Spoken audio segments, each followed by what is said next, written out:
So the project that we're going to be looking at is one that I had them do at the end of the year. The goal was to help them collect it, for the note taker, was for them to collect information about a particular culture. We had looked at cultures and different aspects of how things affect culture and the lives of people living in a particular area or different areas. We had looked at landforms, climate, and religion prior to this, and now they were to go out and research and gather information on how these aspects influenced a particular culture. And so they drew a country's name out of a hat, and then they were given a list of resources to use for information, and then they were kind of let turn loose. They had to fill out a note tracker. This really helped me keep track of where they were in their research, and if their research wasn't going so well, where I could help them. These were shared on Google Classroom, so it was really easy to go through and check on students' progress. For this was a matter of, did you have the information? Did you not have the information? Was your information accurate? There was no real rubric for this, though it did pose some complications not having a rubric based on those questions that they had to answer that were more inferential versus this is basic concrete information that you read from a book. And so they had to do some inferencing as to why or how these aspects affected culture. And so with that came some difficulty in grading. Many of my learners really lacked the background information, which I had thought we had practiced and taught throughout the year, but really lacked background information on how to really infer, as well as to put all this information together to figure out how this really does affect cultures and society. But this was just a piece that they could easily use to organize their information.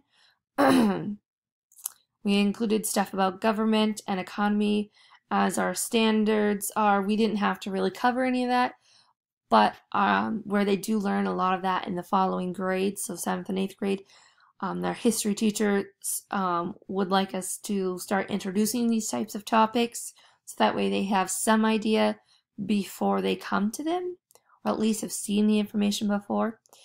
So this was just their note taker. They had a paper copy or a digital copy. For those that chose the paper copy, it was a little harder to track their progress without having to go through and find it in their folders and things like that.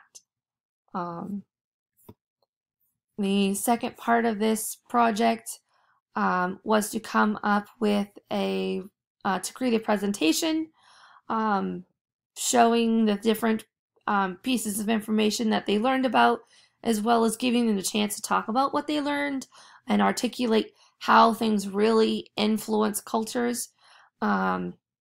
I found that kids tend to like to put everything they want on all the information on their slideshow and just read from their slideshow, which made it hard to really assess their presentation skills, besides the fact that they could read off a slide. I did have a rubric for this, but I can't find it. I'm thinking the rubric came from my teaching partner, and all I had was a paper copy. The rubric did talk about body language, so standing there upright, not slouching, not wiggling too much, not being a distraction from their slideshow, as well as including the level of their voice and the amount of information that they could say themselves without having to read off the slide, as well as the aesthetics of the presentation and how creative they were in, background, choices as well as animations and some other things that they could choose from to add in that creative piece. But the rubric could be better. And then the last piece for this was an informational essay. And so they took the information that they learned about their country as well as how all of this information impacts their society and their culture and write an informational essay. Now, there's a lot of different pieces to this assessment, which may have made it complicated for some, but it was my hopes that if learners could do well at one, then most likely they could do well at another, but at least have some success in something. It also gave me at least 3 pieces of evidence that could show that they met the standard, because just because they can do it once, show it once, doesn't necessarily mean they know it. So I was hoping that through these different formats, it could provide a more encompassing assessment for their skills and abilities. For our informational essay, the rubric focused more on writing an informational essay and all the different parts. We did use a Lucy Calkins rubric for our informational essay, but it didn't necessarily fully assess on the content.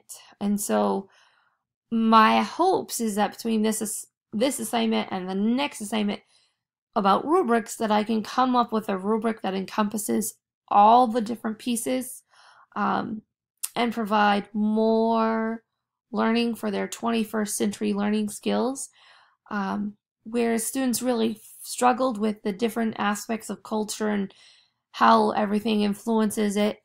My hopes is to add in an interview piece, maybe as part of their research, to interview somebody from that different culture. And so I've already started talking to the University of Maine and Orono's international students coalition that they have, and trying to set up something where my learners can interact with someone from a different culture.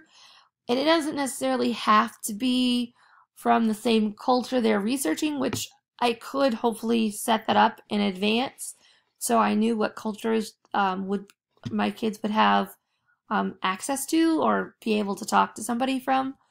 But it could also influence them in at least helping them understand more how the different aspects influence different pieces of culture, and that would be what their interview questions would be around. But I was really thinking that could enhance their understanding and give another piece to this project. Not necessarily looking to expand it to be too big, but I'm looking to find enough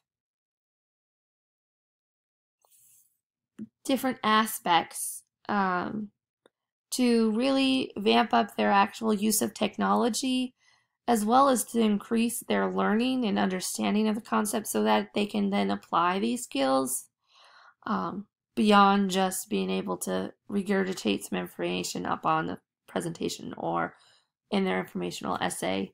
Again, I don't really have a single rubric. It was a checklist here, a rubric I used from somebody else, and the Lucy Calkins informational essay rubric. So my hopes and goal is to be able to come up with a rubric that encompasses all the different aspects of the project, as well as make it more concise and find some way to allow them to have more creativity and choice, where, I mean, they did have some, but something that they could really invest themselves into is what I'm hoping to get from this.